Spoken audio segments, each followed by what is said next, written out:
Packs and promos. Let's get into it.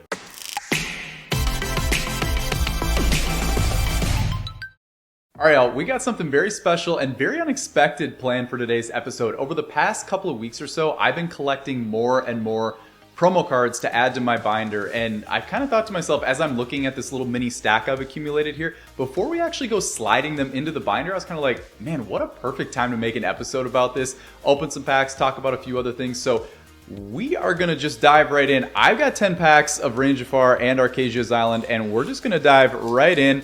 And we're going to do a little mini warm-up here, start opening up some Rain of Jafar, and also talking about a few things. The first thing I'm going to call out, all right, because I only got like 10 packs to talk about this. And I'll be honest with you, you would think 10 packs would go really slow. It doesn't. It goes actually very, very fast. You'd be surprised how fast it goes, especially with kind of the aggressiveness of how we rip. But let's go, man. What a start. That's what I'm talking about. I couldn't even get into my flow before we start pulling stuff. Like, let's get it going, man. There's Radigan.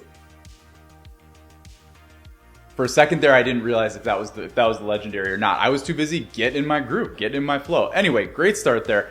But what I wanted to call out was I have to be real with y'all. There's something I did the last couple days that I have never done. I've never done it before. I did it the last couple days or so. I have always been very, very good about not looking at content from creators who are opening stuff early. I couldn't do it this time with Fable. At least that's what I told myself. Like, I was not able to hold myself back from watching. I'm too interested to see what's going on with the epic rarity, like with the ratios. Like, I'm just too interested before we start ripping on our end. And so anyway, fantastic content being put out from certain creators, and just looking like it's just they're having a great time. So that's absolutely awesome, and very, very happy that we're able to be able to at least get a first glance into what's going on. So very cool watching that. But what's funny, the big thing that I want to call out that's very, very interesting about, Prince John, that's very interesting about that is I think it was my most recent Market Watch video that I started getting, I don't know, like a few comments, but really more so it was in my DMs than Discord. Go join that. You should go join that right now. I'll wait. Scroll down. You should be finding the link right now. Yep, click into that. And then now that you've clicked into that, just follow the prompts and join that while I continue to open packs here. But anyway, I got multiple DMs in my Discords with people asking me like, hey, like why, what needs to happen for you to be able to open stuff early? And honestly, the immediate thought that came to my mind was that I had never really thought about that before. If I'm just being completely honest, like when I started this channel, I mean, it was kind of like anything else, right? I'm kind of just like, okay, I want to develop a system of content to be able to bring to y'all, to be able to give y'all stuff that's going to make you happy and make you, just feel like you have your finger on the pulse of the collecting world of Lorcana. And so the short answer of it was like, I had never really thought about it. The second immediate thought that came to my mind, which I know this is going to sound kind of weird, but I was kind of like, I never really thought about it because I'm kind of just like, well, it'll just happen when it happens. Like, and I know that sounds, look, I know that sounds weird, me saying that, but you got to understand there's two different perspectives that we're dealing with here. And so like, I'm just like y'all, like I have, I follow a bunch of creators, watch them open stuff, like, whether it's this hobby, other hobbies, right? Like, so I have that, patch. I have that same sort of like pull to like certain TCGs and hobbies and stuff like that. But at the same time, there like what I'm slowly realizing is like there's a huge difference between y'all's perspective watching me do my thing and like open packs and stuff like that, and then my perspective, which is like I'm doing it like right now, like IRL, like I'm doing it, like we're opening the stuff right now. I'm sitting here in this room talking to this camera, like all by myself, making this content right now. And so it's just two totally different perspectives. But what I realized for myself was, when I thought to myself, oh, well, it doesn't matter, like we'll open it when we open it. And believe me when I say nothing is going to stop us from ripping that set into an absolute oblivion, which is going to probably happen next week, right? So like that, and it's inevitable. It's inevitable, right? Like this will become ground zero for opening up Fabled, and we're going to hopefully pull everything from the lowest of the low to the highest of the high, right? And so like that's how my mind registers it, and I'm just kind of like, it'll happen next week. And it's kind of like anything else, right? Like, if you know, in that collector mindset takes over, where you're like, you ever set a collection goal for yourself where you're like, well, you know, I'd really like to get a play set of this, or I'd like a master set of that, or I'd like to complete, you know, the Lorcana, I'd like to get every enchanted from this set, or whatever. More times than not, when you set those goals for yourself, like, over time, if you really want them to happen, they'll happen. Like, you'll make it happen because you want it, right? But like, you don't want it to happen when someone says to you, like, here you go, here's every card you've ever wanted, and it's done. You finished, right? You've collected everything, you're done. You can, like, just, you know, go do something else now, right? Like, that's at the heart of it, like, where you're like, like, it's about the journey, not the destination, right? Like, we always talk about that. But anyway, now I'm kind of oh, by the way, we're going into Arcasia's Island right now. So as I'm continuing this story, I'm gonna pull y'all an enchanted here. Hopefully it's that Tamatoa that I couldn't pull the other day. But all this to say, like, I was so busy thinking about it from the perspective of, it'll happen when it happens, but that's my perspective. Whereas what I'm really doing here, and what I'm trying to do as I sit here talking to myself, is I'm trying to do this for y'all, right? Like, we're trying to build something, we're trying to build content that y'all truly enjoy, that you feel like you can treat as your true home base for Lorcana collecting. And from y'all's perspective, you probably are thinking to yourself, like, yeah, I do want that early. So, all of this to say, now I have a different perspective on it. But what I will say is, I'm not going to even remotely pretend to act like I'm in the know or know what's going on that side of things. Like, I had never thought about it until folks started reaching out to me about it, which is interesting timing, being the fact that it is fabled and it is a very hype, like, set with a new rarities and stuff like that. All that to say, y'all, if you know of any way to bridge the gap from here to there to make that happen, for example, Whispers in the Well, tell you what, let me know in the comments. Email's in the description of my YouTube channel. DMs are wide open in the Discord. And I will do everything that I can to make that happen for y'all. And I mean, I'm not above paying for it, like, or whatever I have to do. That's perfectly fine. Like, I'm not asking for any handouts. I had just never really considered it before, right? Like, genuinely, like, I kind of always just thought, like, man, it's cool watching, you know, like, today I was thinking, like, it's cool, or the other day I was thinking, like, it's cool watching these folks open stuff. Like, it's cool to see what's going to happen. And man, next week we're going to torch that set. Those are the two thoughts that registered in my mind in that order, right? So we have a different perspective on that, and we're excited for that. All right, we're excited for that. Hopefully we can make that happen, but that's the future state. We're living in the now state, and in the now state, let me be clear, haven't pulled anything since that first pack. Absolutely nothing, okay? It's been a ghost town. Baymax. All right, last pack before we start flashing some promos.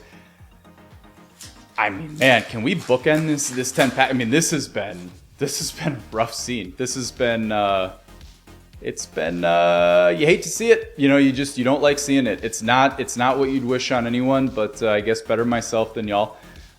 It's the only solace we can take from it. All right, we have Show Me More. Last card. It's Pete. It's nothing. Okay, we're moving on. Let's get into actually what we want to talk about today with the promo cards. So I think I have 6 promo cards that I want to show off today. I believe it's technically 7. It'll make sense momentarily here. But I think I've got them in order. I think I've got them in order of maybe it's price, either price or when I picked them up. It's probably price. It's okay. It's probably price. Let's start showing things up. The other call out that I will make, none of these, except maybe one card, are in sleeves. But that is by design so that we don't have the Glare Bear giving us the glare stare with the penny sleeves.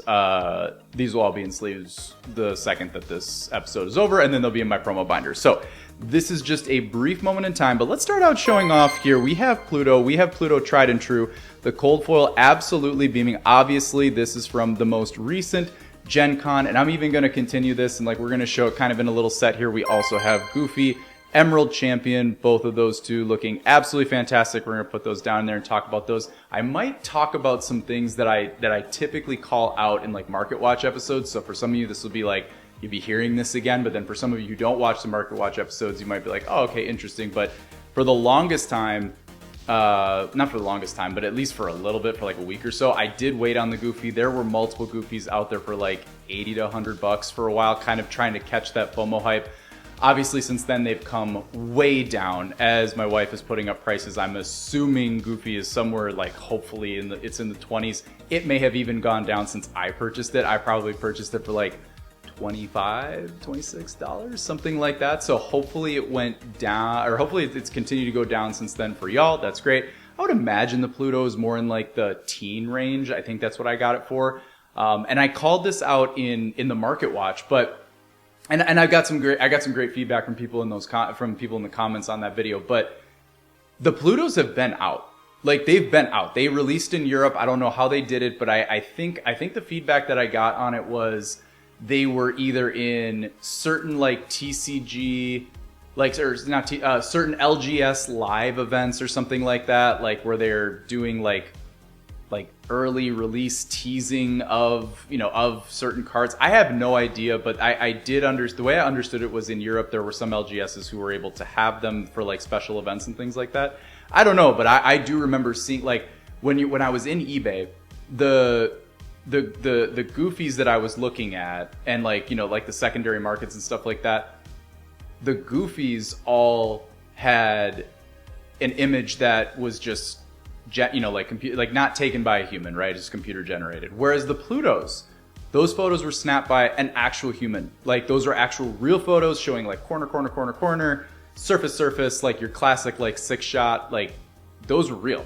And that was before Gen Con in the US. So I'm not sure if maybe there was other events in Europe. I don't know. Again, this is the part where people will let me know in the comments, and that will be a fantastic thing. So really, really cool with those two right there. This next one's like, at this point, a little bit of a throwback, but we do have Scar here, Heartless Hunter. I mean, he is looking absolutely fantastic. I had skipped over this card for whatever reason. I don't know why. And I mean, there'll be kind of a common theme here that we'll talk about with the next two cards that we have. But with Scar, Heartless Hunter, this is one where, like, classic start of like $50, even $60 like enchanted promo that inevitably is going to come way down. I can't even imagine what it is right now. Like, I'm imagining it probably in the 30s, something like that. That probably would make sense. So super happy to have that villain picked up for the collection. And then following that shortly after, we of course have the one that's the most recent coming out here. We do have the High Sultan of Lorcana himself. We have Jafar, another one that we talk about in the Market Watch all the time. Like, started out, I'm pretty sure that one was like mid 40s, like 45, $46, like to start for your market price. FOMO, more people put them up for secondary market purchasing, more set championships, more Jafars, more promos, market saturated, a buyer's paradise. So you have to, there's more competition on the sell side, so you have to come down, right? And at this point, I would imagine this card has found like a home somewhere in like the low to mid 30s, something like that. So still super cool to add those to the collection.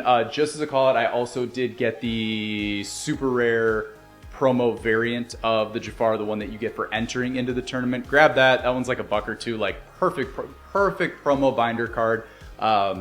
There's just only so much, there's only so much time we have in the show. Like, there's only so much time. There's only so much time that we have that we can be on and talking about these things.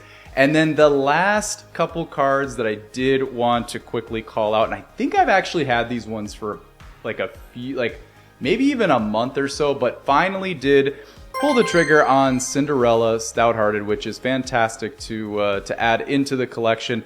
I would love nothing more than for you to be able to see that glistening with the foiling to make it like the top, whatever it is, top, what is it, 32? But it's not. So, but that's okay. It's the prize wall promo card. All that I need. I could see myself having the Cinderella one day for the, whatever it is, the top 32 or whatever. I'm pretty sure, I think, what am I trying to say? I think Let It Go was top 64 and Cinderella was top 32. I'm pretty sure. Anyway, this is a good start. We'll revisit the alternate art foiling one day. And of course, that means that the last card is low-key, very, very good chance to be one of the most beautiful arts in all of Lorcana. the Rapunzel gifted with healing. So obviously kind of nice like little 3-pack there of like you know, paired up cards. We got like the Pluto and the Goofy, and then you've got the Scar and the Jafar. And like honestly, just like flat out during this recording right now, I'm realizing that they're both villains, so that's pretty sick. They're both enchanted promos that are villains, which is kind of sick. And then we have our girls here. We have our Disney Princess promos. So very, very cool there. But y'all, really cool to have these promos as a part of the collection. And honestly, let me know in the comments if you want me to still keep calling out as I get more of these promos for my binder. Or what we could do is I could bring back the binder like X amount of like months down the road, and we could do like another update where like maybe I picked up another 5 to 10 promo cards or something like that, and like kind of say like, here's a new one, I added these ones in. Like we could certainly do something like that. But let me know in the comments. But I love doing EPs like this, and can't wait to do another one again. All right, y'all, that's going to do it for today's episode. If you enjoyed today's content, please feel free to like, comment, and subscribe to the channel. Go get in the Discord, links down in the description, talking all things Fabled, pulls, everything in between. Go let us know your thoughts in there. And until next time, we're eternally grateful for you all, and we'll see y'all on the other side. Peace out.